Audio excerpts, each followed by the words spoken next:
दोस्तों श्याम भाई का एक और वीडियो ब्लॉग में आप लोगों का स्वागत है। और जैसे कि आप लोगों को पता है कि आज हम लोग चर्चा करेंगे कि मारुति 800 के बाद मारुति वैगन आर कैसे फील होता है। मतलब मार्केट में अगर ट्रेंड आप देखते हैं जो सेकेंड हैंड कार्स में इंटरेस्टेड होता है वो मारुति 800 के बाद ज़्यादातर में दिख जाता है कि वो मारुति वैगन आर में इंटरेस्टेड है। तो बस पहले एक मारुति 800 5 स्पीड वाला जो मॉडल आती थी बहुत पुराना, वो वाला मेरे पास था और उसके बाद मैंने ये 2007 वाला मारुति वैगन आर खरीदे हैं। तो ये कुछ महीना चलाने के बाद हमको कुछ प्रॉस एंड कॉन्स दिखाई दिया है जो हम आपके साथ चर्चा करेंगे।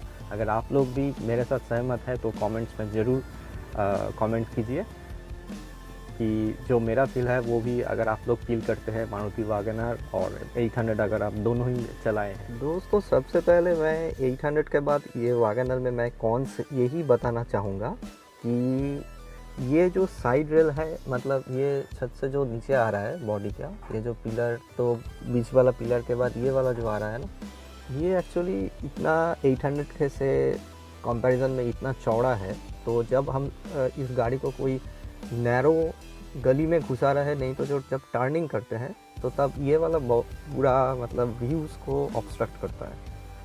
तो ये मारुति 800 में ये इसमें कोई तकलीफ़ नहीं था क्योंकि उसका जो ये होता था ये बहुत ही पतला होता है, तो ये इतना मोटा है, तो ये सबसे बड़ी पॉइंट। उसके बाद दोस्तों हम जो बोलना चाहेंगे वो है एसी का स्विच। एसी का स्विच एक है टूटा हुआ है, फिर भी जो भी हो, अगर 800 आप देखते हैं तो 800 का जो एसी का स्विच होता है वो यहाँ पर रहता है। मतलब उसका तो डैशबोर्ड का जो है वो बॉक्स टाइप का होता है, ये जो इंस्ट्रूमेंट क्लस्टर है।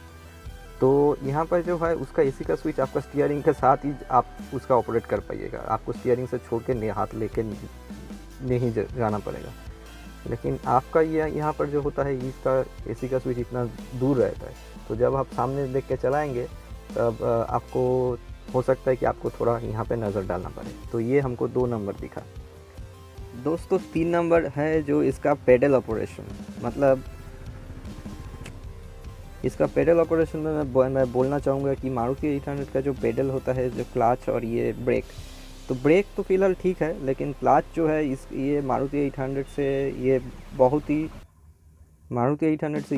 ही तगड़ा है। मतलब इसको चलाने के लिए आपको ज़्यादा प्रेशर लगाना पड़ता है। जो 800 में बहुत ही टेंडर होता है, इसमें बहुत ज़्यादा प्रेशर लगाना पड़ता है। 4 नंबर कौन दोस्तों लगता है एसी के स्विच के साथ साथ ही ये पूरा जो कंट्रोल रहता है, ये पूरा कंट्रोल 800 में बहुत ही हैंडी था, हाथ के एकदम सामने रहता था। आपका इस हाथ के अंदर में पूरा कंट्रोल है। ये कोई आपका फ़ैन का स्विच हो जैसे वो लीवर रहता है, और ये जो डायरेक्शन है वो जो उसके साथ ही जो नॉब रहता है, तो पूरा एकदम हाथ के सामने रहता है। लेकिन वैगन आर में यहाँ पे हाथ को दूर में लेके जाना पड़ता है। नेक्स्ट कॉन्स मैं बताना चाहूँगा दोस्तों, ये जो है ये वैगन आर 800 के बाद इसका व्यू जो होता है ये बहुत ही कम होता है 800 के बाद। और नहीं तो पुराना ज़ेन के बाद जब आप ये चलाएंगे तो आपको ये लगेगा कि आपको बाहर कुछ दिख ही नहीं पा रहा है आप। और इसका सबसे ज़्यादा तकलीफ़ होता है दोस्तों इसका पीछे वाला जो व्यू होता है, जो बैक व्यू होता है, क्योंकि ये एक तो टॉल बॉय कार है जैसे आप लोग जानते हैं। तो ये जो व्यूज़ है ना पीछे का कुछ दिखता नहीं है। अगर गाड़ी के पीछे में कोई बच्चा खड़ा रहे, नहीं तो कोई जानवर हो, तो आपको कुछ नहीं दिखेगा, क्योंकि ये बहुत ऊंचा का थोड़ा सा व्यू दिखता है आपको। ओवरऑल 360 डिग्री व्यू मारुति 800 से या नहीं तो पुरानी ज़ेन के मुकाबले बहुत ही कम होता है, बहुत ही छोटा है। जो वाइपर का जो ऑपरेशन है, तो ये वैगन आर में वाइपर का ऑपरेशन मतलब इसका 1 2 3 इस तरह से पूरा जो लीवर है, पूरा लीवर ही आपको ऑपरेट करना पड़ता है, 1 2 3। लेकिन 800 में जो होता है वो सामने वाला जो पोर्शन होता है, ये फ्रंट वाला पोर्शन, उसको हम लोग घुमा के ऑपरेट करते थे। तो मेरे ख्याल से वो वाला ज़्यादा बेहतर था इससे मुकाबले। आप लोग क्या आप सोचते हैं इस विषय में ज़रूर कमेंट दीजिए। आपको ये वाला लगता अच्छा है कि वो वाला अच्छा था? मेरे ख्याल से वो वाला अच्छा था क्योंकि वो ऑपरेट करना ईजी था। दोस्तों लास्ट और एक हमको कॉन्स इसमें दिखता है कि इसका जो हॉर्न का ऑपरेशन रहता है ये तीनों पॉइंट में मेनली है, ये 1 2 और ये 3, ये 3 स्पोक वाला है। इसका बीच वाला प्रेस करने से कुछ बचता नहीं है, जो हमको 800 में ज़्यादा अच्छा लगता था। 800 में आप क्या करते हैं, उसका जो कंट्रोल रहता है वो बीच में रहता है। अगर आप इस तरह से आप चला रहे हैं तो यहाँ का जो पोर्शन है, मतलब ये आपका स्टीयरिंग में ही आपका हाथ रहेगा, लेकिन ये आप रिस्ट से ही प्रेस कर देंगे, उसका स्टीयरिंग हिस्सा छोटा है। अगर रिस्ट से भी आप प्रेस कर सकते थे, लेकिन इसमें ऐसा नहीं है। इसमें आपको ये थंब से प्रेस करना पड़ेगा, नहीं तो इस उंगली से लेफ्ट हैंड का थंब से ही आपको प्रेस करना पड़ेगा। तो ये हमको अच्छा नहीं लगा, 800 में मेरा बेहतर लगा। इसके बाद वैगनर में जो कॉन्स हमको दिखा 4-5 वो मैंने आप लोगों के साथ शेयर किया। तो अभी हम इसका कुछ प्रॉस लेके बात करते हैं। तो सबसे पहले जो चीज़ आएगा है, ज़रूर आएगा, वो बात है नंबर 1 पोजीशन में, वो है इसका एसी। इसका जो एसी है दोस्तों, वैगनर का जो एसी है वो हमेशा ही तगड़ा है। मतलब 800 से का तकलीफ़, सबसे बड़ा तकलीफ़ होता है ये कि जब आप एसी ऑन करते हैं तो उसका कूलिंग पावर एकदम ख़त्म हो जाता है। अगर आपके पास मारुति 5 स्पीड है, अगर आपके पास मारुति 5 स्पीड है तो भी मतलब वो तो 47 bhp का इंजन होता है। रेगुलर वाला जो आता है 4 स्पीड वाला, उसका जो 800 है वो तो इंजन सीसी और भी कम होता है। मतलब उसका तो bhp खाली 35 bhp का होता है। तो उसका एसी चलाने से इंजन का कूलिंग पावर बिल्कुल नहीं रहता है, आपको गियर नीचे करके पिकअप लेना पड़ता है। लेकिन इसमें वैगनर में ऐसा कुछ नहीं है।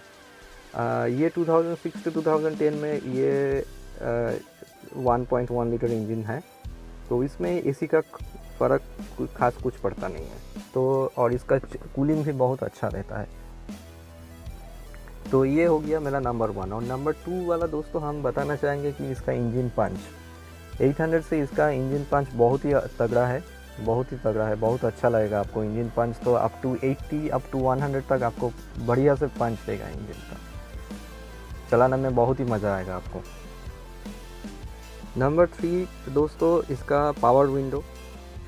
ये पावर विंडो वैगनर में होता है, जो मारुति 800 में ओरिजिनल में ये कभी भी होता नहीं था। कोई अगर आफ्टर मार्केट करता है तो वो अलग बात है।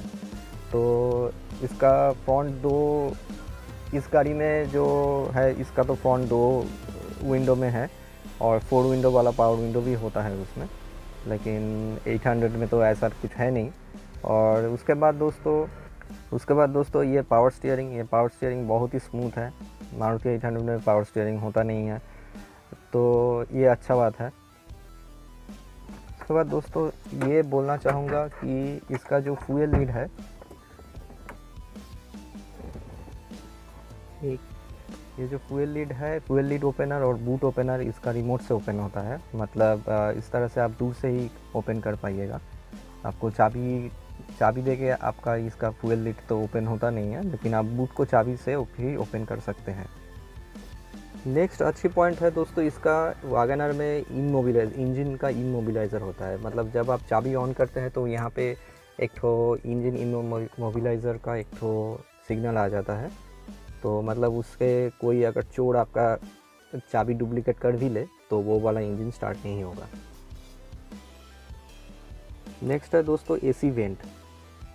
इसमें चारों एसी वेंट है, और ये जो चारों एसी वेंट है, ये सब एसी वेंट में ये अच्छा है क्योंकि इसका बिल्ड क्वालिटी जो है मारुति 800 से बेहतर है।